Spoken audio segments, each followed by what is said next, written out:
আবারও স্বাগত। আপনারা দেখছেন রাতের বাংলাদেশ।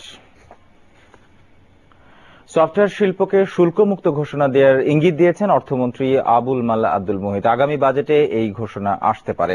ডিজিটাল ওয়ার্ল্ডের সমাপনী অনুষ্ঠানে তিনি এসব কথা বলেন। তথ্য প্রযুক্তির সবচেয়ে বড় এই মেলার সমাপনী দিনেও ছিল দর্শনার্থীদের উপচে পড়া ভিড়। 4 দিনের মেলায় তথ্য প্রযুক্তির খাতে বিশেষ অবদান রাখায় সরকারি কর্মকর্তা এবং উদ্যোক্তাদের পুরস্কৃত করা হয়। ব্যাংকিং খাতে তথ্য প্রযুক্তি সম্প্রসারণের জন্য আজীবন সম্মাননা দেওয়া হয় বাংলাদেশ ব্যাংকের গভর্নর ডক্টর আতিউর রহমানকে। এই অনুষ্ঠানে প্রধানমন্ত্রী তথ্য এবং প্রযুক্তি উপদেষ্টা সজীব ওয়াজেদ জয় বলেন, মেধায় বাঙালি জাতি ধনী।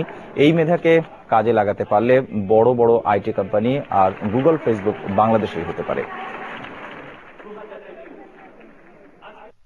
ভবিষ্যতে গুগল, ফেসবুক আমরা এখানেই সৃষ্টি করতে পারি।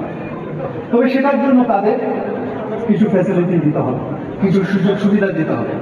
আমাদের যে অর্থনীতি নেই, আমাদের যে অর্থ নেই এইসব কোম্পানি গড়ে তোলার, সেই অর্থ আমরা বিদেশ থেকে পেতে পারি, বিদেশি ইনভেস্টের কাছ থেকে। কিছুটা অপেক্ষা করতে হবে জুন পর্যন্ত, বাকিগুলো এখনই কাজ করতে পারো যাতে এটা হয়ে যেতে পারে।